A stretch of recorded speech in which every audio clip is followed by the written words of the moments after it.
Este vídeo resume nuestra nueva concepción sobre la causa de la enfermedad cardiocirculatoria, la arteriosclerosis, la causa del infarto de miocardio y de la apoplejía, no es sino una forma temprana de la enfermedad de los marineros, el escorbuto.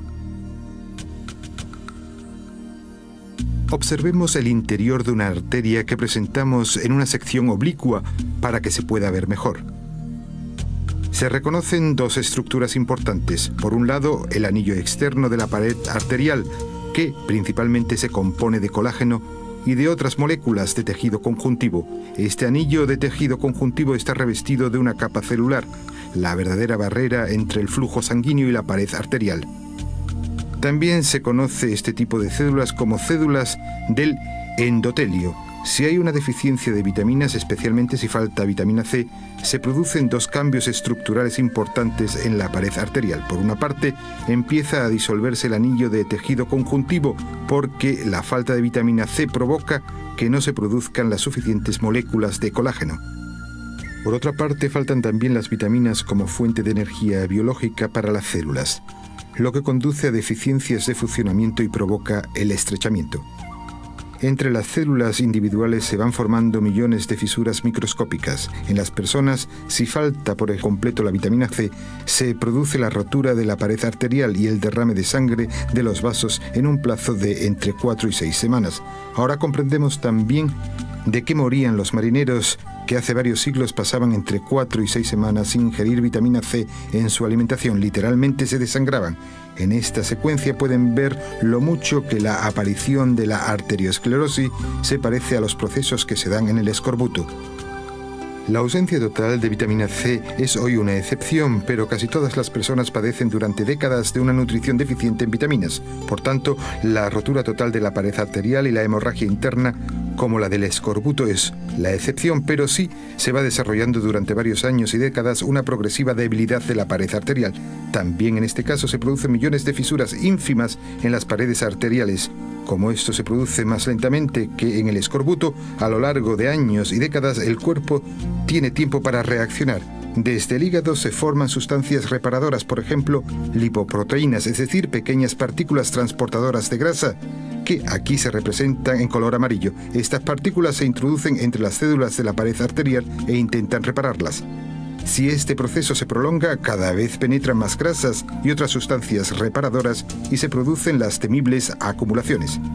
Si estas placas se forman en los vasos del corazón enfermo, termina produciéndose el cierre de las arterias coronarias y se llega al infarto de miocardio.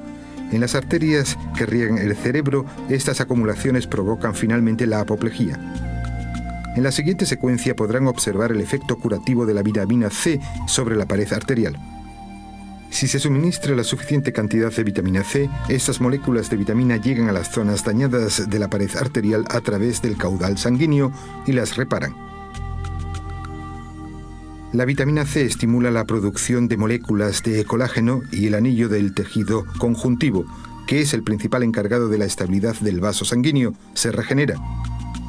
Igualmente se cierran las fisuras microscópicas entre las células del endotelio. Igual que los daños del escorbuto pueden repararse mediante un óptimo suministro de vitamina C, las acumulaciones existentes en las paredes arteriales también pueden ser eliminadas. No es que en todos los casos puedan eliminarse dichas acumulaciones por completo, pero se reactivan estas fuerzas de autocuración en aquellas partes de la pared arterial capaces de regenerarse. Como en la fase de curación del escorbuto, en la eliminación natural de las acumulaciones, las moléculas de vitamina C, aportadas por la nutrición, también llegan a la pared arterial a través del flujo sanguíneo y las reparan. Por supuesto que, de este modo, la acumulación adicional de grasas y de otras sustancias reparadoras en la pared arterial resulta superflua. Es más, las partículas de grasa ya acumuladas son expulsadas de la pared arterial. Esta eliminación se produce molécula a molécula durante varios meses. Se trata, por lo tanto, de un proceso biológico no mecánico. A diferencia de lo que ocurre con el catéter de balón y con otros procedimientos mecánicos, en los que frecuentemente hay trozos de tejido que bloquean las vías sanguíneas, la eliminación natural con ayuda de las vitaminas es suave y sin riesgos. Las moléculas de grasa expulsadas son transportadas con la corriente sanguínea hasta el hígado, donde se queman, es decir, que se eliminan de manera natural. En la destrucción de las acumulaciones existentes en las paredes arteriales también desempeñan un papel importante, además de la vitamina C, los aminoácidos lisinas y prolinas. Estos aminoácidos forman una especie de capa de teflón alrededor de las moléculas de grasa en sangre y contribuyen a que éstas se suelten de los depósitos. De este modo, las acumulaciones en las paredes arteriales se van eliminando poco a poco y de manera natural. La eliminación natural de la arteriosclerosis se ha confirmado ya en estudios clínicos. En estos estudios, el suministro óptimo de programas de vitaminas desarrollados por nosotros hizo que se detuviera la arteriosclerosis en el plazo de un año. En casos concretos se produjo también eliminación completa de las acumulaciones.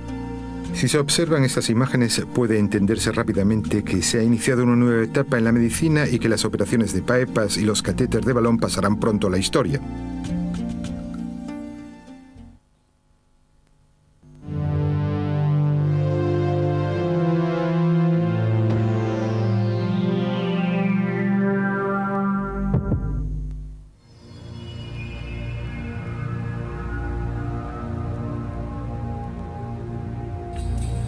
Esta película muestra el proceso de formación del cáncer y la importancia fundamental de la vitamina C y de la lisina para evitar la extensión de esta enfermedad.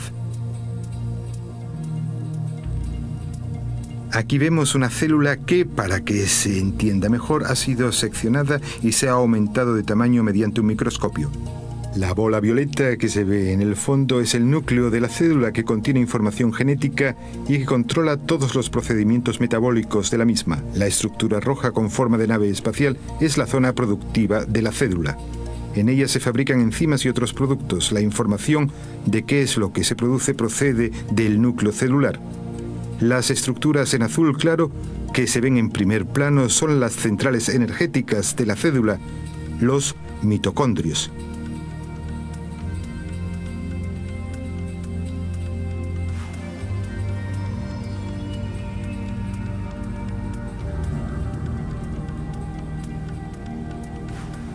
Las estructuras que aquí se representan en oscuro son moléculas de colágeno, las encargadas de formar el tejido conjuntivo en el cuerpo. Una célula cancerígena da la orden desde el núcleo celular a la zona de producción para que produzca las suficientes enzimas, es decir, los biocatalizadores. Estos se encargan principalmente de una función: digerir el tejido conjuntivo del entorno. Esto hace posible que la célula cancerígena se expanda. Las estructuras que aquí se representan como bolitas roedoras son en realidad enzimas, es decir, biocatalizadores. Estas enzimas tienen la habilidad única de digerir fibras de colágeno selectivamente, por lo que también se las conoce como colagenasas. Si se destruye un número suficiente de moléculas de colágeno, la célula cancerígena puede moverse libremente a través del tejido conjuntivo que, de otro modo, sería impenetrable, y así el cáncer puede extenderse. En esta secuencia podemos ver cómo se forma un tumor en el hígado. Aquí ven de nuevo una célula hepática representada esquemáticamente en sección y naturalmente muy aumentada.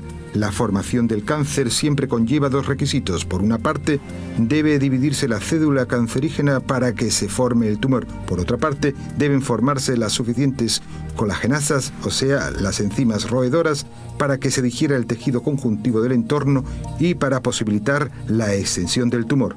Aquí pueden verlo ustedes de manera muy esquemática. Las enzimas rojas dividen las moléculas de colágeno y con ellas el tejido conjuntivo circundante.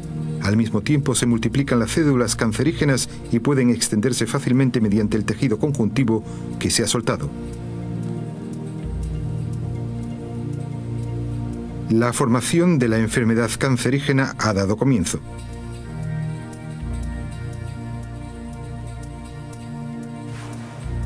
En la siguiente secuencia vemos cómo se extiende un tumor madre que parte desde el hígado y finalmente cómo se forma un tumor hijo en el pulmón, la llamada metástasis. En primer lugar, volvamos a la célula cancerígena hepática seccionada.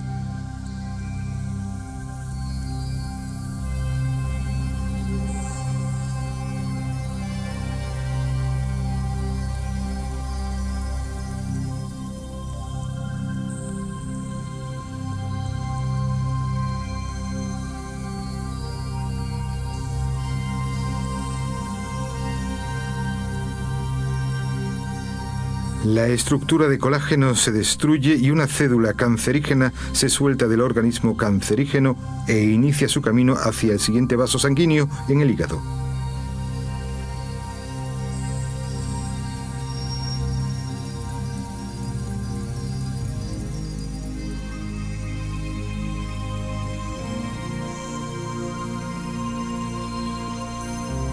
Una vez llegada allí, la célula tumoral penetra con las mismas colagenasas, con las enzimas roedoras, en los pequeños vasos sanguíneos del hígado.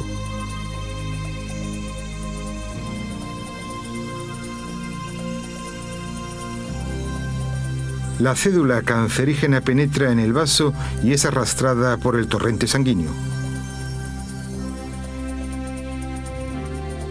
En el pulmón, el torrente sanguíneo vuelve a ramificarse. Esto favorece el que las células cancerígenas se adhieran a los pequeños vasos capilares del pulmón. Con la ayuda de las colagenasas, o sea, con sus herramientas cortantes, las células cancerígenas se abren camino hacia afuera a través de la pared de los vasos sanguíneos pulmonares.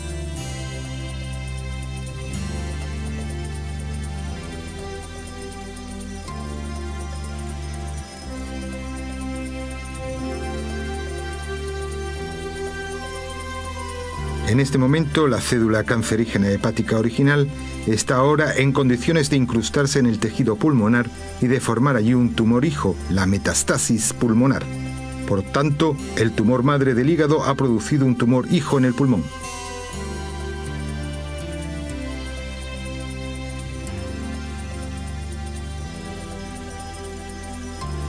En la parte siguiente de la película se muestran los progresos de la medicina celular en la contención del cáncer. La vitamina C se ocupa de la producción óptima de moléculas de colágeno y estabiliza así el tejido conjuntivo circundante. Solo con la vitamina C ya se dificulta la expansión de las células cancerígenas. Otro paso importante de la medicina celular consiste en el uso de aminoácido lisina. Si se ingiere este producto natural en grandes cantidades, es capaz de neutralizar las colagenasas, o sea, las enzimas roedoras. Las moléculas de lisina que aquí se indica se ajustan a la perfección a los cubículos de las colagenasas y, dicho coloquialmente, le tapan la boca. De este modo, se les priva a las colagenasas de su facultad de digerir el tejido conjuntivo. Así es posible ralentizar de manera natural la expansión del cáncer o incluso evitarla del todo. También este nuevo planteamiento terapéutico de la medicina celular se está aplicando ya con éxito contra diversas formas de cáncer.